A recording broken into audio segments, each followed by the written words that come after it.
If you've heard of Bitcoin, you've probably soon heard about how big a revolution it is. And for a lot of people, they look at Bitcoin and they see what it's offering, and they see things like maybe lower fees for transactions online, or lower fees for remittances, or providing some banking services to the world's poor. And sometimes it's even referred that the revolution won't happen here in the United States. It really doesn't offer that big a deal. It's just slightly disruptive. Indeed, the revolution will happen with billions of other people who have no access to banking services. And while this is great, all right, lowering remittance prices would be great for millions and millions of people all over the world, it's not clear that it smells like a revolution, a forcible overthrow of government or social order in favor of a new system, an uprising, right, a class struggle, something that's just a real dynamic change in the way the human fabric is put together.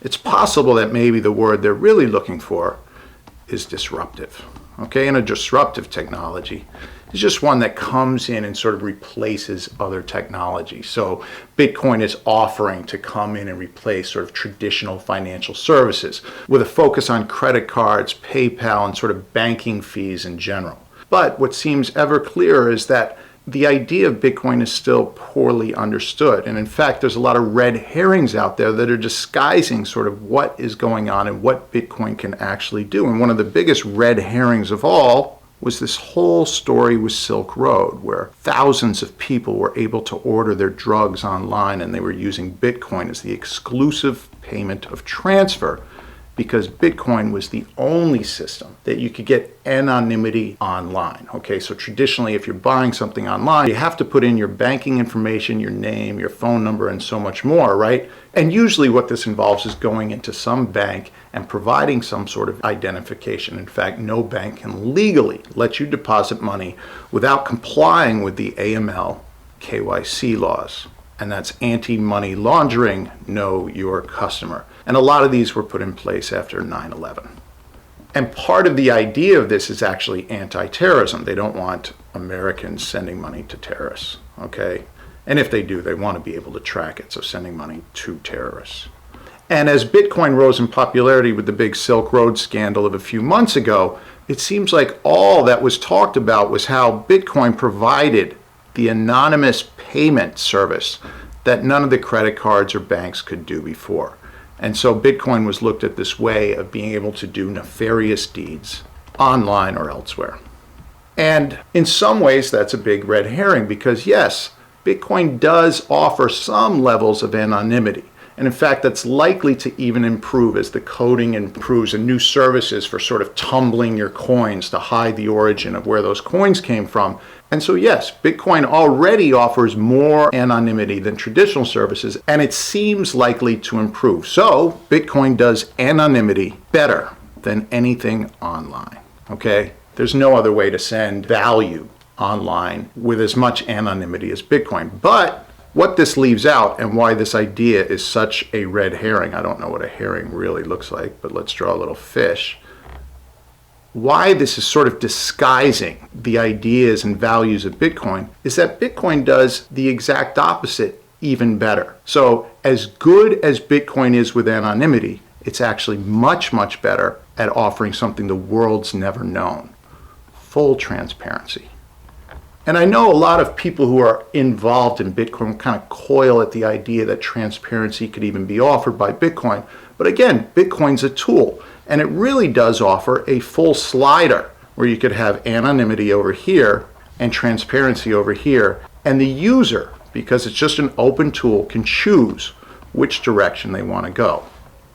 Now, why is this so important? How could transparency actually equal revolutionary?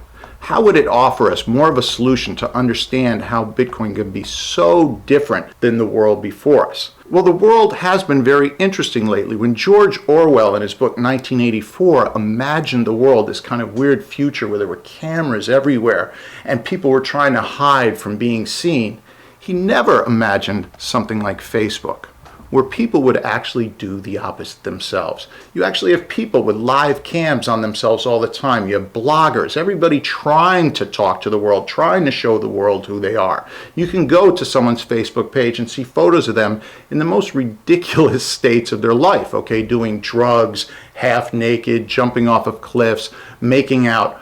Almost everything that George Orwell imagined people would try and hide from Big Brother, they're offering up on Facebook for free. Okay, and Facebook is only one of the many ways that you can kind of offer yourself in full transparency to the world. There's LinkedIn and there's Twitter. And there's no evidence of this in sort of the dystopia that Orwell was talking about when he made 1984. He actually thought that everyone wanted complete privacy. And it turns out that almost nothing could be further from the truth. So what we're getting here with these three technologies, Facebook, LinkedIn, and Twitter, is that we're getting sort of a social transparency. And social transparency in itself is actually not very new.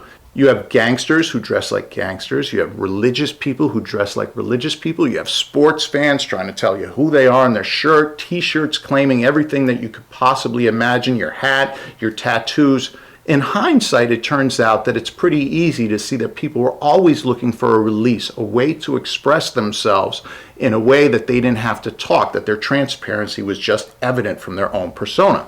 And the social transparency might also be part of the human fabric. Imagine women wearing the Christian crosses to kind of show who they are, other religions dressing to let you know what they believe in, what they care about, and give you perhaps even an idea about their financial status.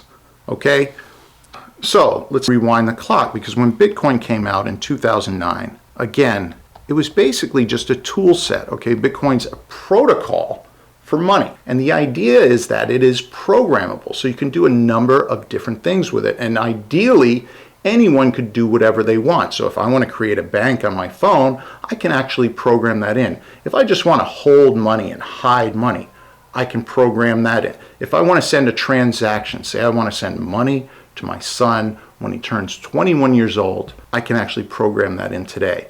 And he will only be able to retrieve those funds in 21 years. And so this toolkit that was offered for programmable money actually leaves open the possibility for massive invention, but also massive possibilities that the original founder, Satoshi Nakamoto, couldn't imagine.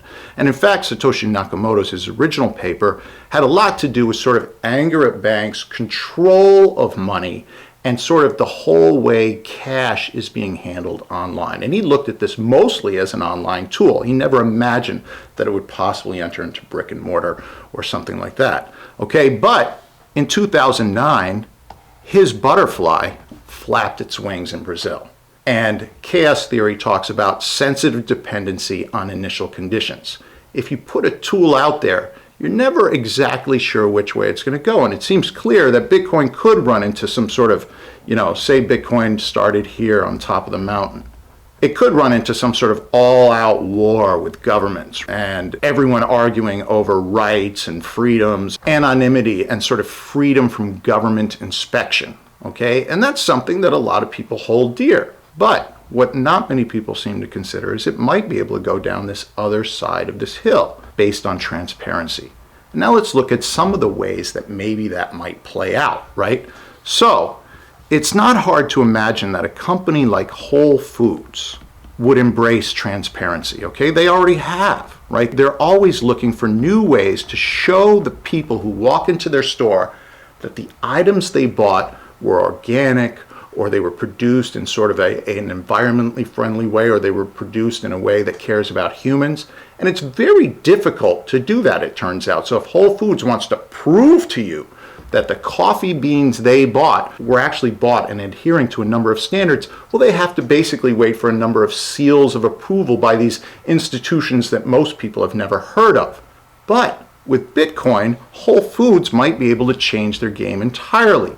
And in fact, they might even be able to publish a public address or a series of public Bitcoin keys where people could do all their payments to their store through these public keys. Or basically, and let's just, for the sake of imagination, imagine they just published one Bitcoin address, okay? And that Bitcoin address can be pretty ugly, or they could push it through a vanity wallet and get something like one Whole Foods cares it would be a pretty expensive public key to generate this big, but and then a bunch of 5x, D, 4 until you have whatever it is, the 32 characters or whatever it is that the public key is, okay? And so that anyone who walks in the store who cared sort of about transparency of where their money's going. And so a lot of consumers now who are walking into stores actually really care where their money goes after they pay the cashier at Whole Foods. And only with Bitcoin can they now go online, and only if Whole Foods started using something that offered full transparency, and the only technology that does it, which is Bitcoin and cryptocurrencies, the consumer could now see where the money goes. They could see for sure if Whole Foods was sending that money to Kenya. They could see to which farms in Kenya. And then the farms themselves, if they also adhered to sort of a transparency policy, would be paying their workers to public addresses that could be followed on the blockchain. And you could see the actual salaries of the individual workers. Okay? And a lot of people are like, wow, no business would ever want to do this, okay? Every business needs the ability to run some shenanigans. And it's absolutely true. No business would really want to do this. But if Whole Foods, for example, decides not to do it, we're not going to embrace Bitcoin in this full transparency where you can see exactly where your money's going, how many organic goods we're buying, when we actually bought the organic goods. So if they bought meat, you'd actually see when the money went to the butcher, and the butcher might have some way to put on the blockchain when he delivered the meat. Okay, so these things you might be able to incorporate in. Say Whole Foods decides, nah, we're not going to go for that. Well, you can start to imagine who might. Any sort of smaller store that's trying to gain some foothold into Whole Foods market would now advertise that they have more transparency. They would incorporate the Bitcoin system, and they would embrace full transparency to compete with Whole Foods. And so this little store, perhaps because they're offering more transparency, will start to gather more and more customers, and people will feel very satisfied seeing where the money that they put in the store goes to precisely. And this little store will now provide pressure with the increased customer onto the Whole Foods of the world, and may perhaps eventually force Whole Foods to become fully transparent, okay? And this full transparency is something that consumers demand. Remember, it's not what the business wants. No business really wants to open their books to anyone. The consumers themselves will provide an enormous amount of pressure, and this could be called the new free market of transparency, something the world has never seen, and strangely in the world of Bitcoin is not even talked about. Perhaps there's so many libertarians so concerned about their privacy that they ignore this other really beautiful feature where we can make sure that people in the third world are receiving fair salaries, we can make sure that the farm is more organic, and we can make sure that the food we're eating, right? So it all comes back to us and our children.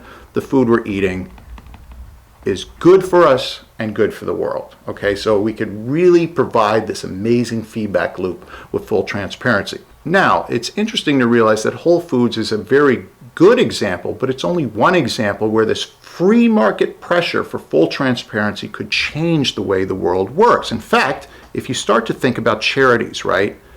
And lately in the news, people talk about how much money charities bring in and how much money ends up in the hands of the people who really need the money. So the charity provides organizational overhead. And sometimes if you go onto the charity sites, a better charity will tell you exactly how much organizational overhead they have. And some of these charities have an 80% organizational overhead, which is just really tragic. Okay, so if you put in $1,000 to the charity, $800 go to their advertisements, and then $200 might, say, for example, get delivered to Africa. Now, once that $200 hits Africa, it's even harder to figure out what happens. And there's no question the amount of corruption and theft of this money is so high that many insiders have suggested that the percentage of funds that arrive where the charity intends is somewhere more like 1%. And this is just an amazing tragedy on the world. So charities could suddenly do the opposite, all right? They could declare that they are fully transparent.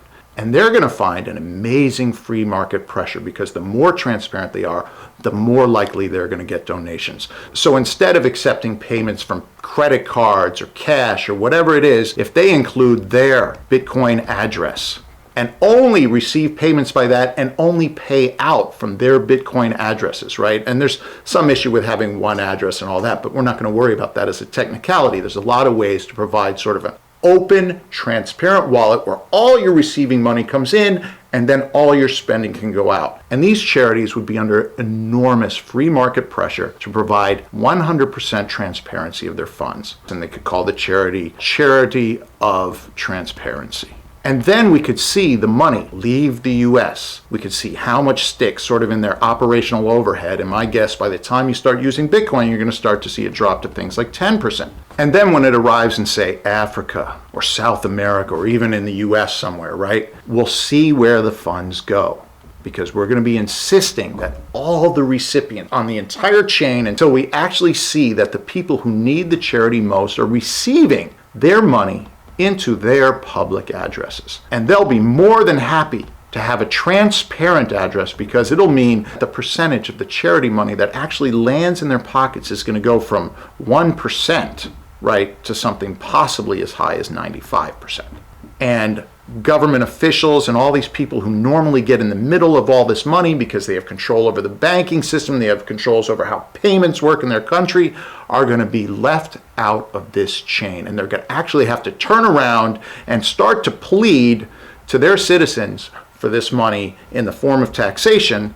But when you plead for taxation, you end up with better government. Because there's sort of an index, right? There's sort of a way to compare good governments, and good governments actually receive more taxes than average than bad governments, because they're relying on the people to give the money.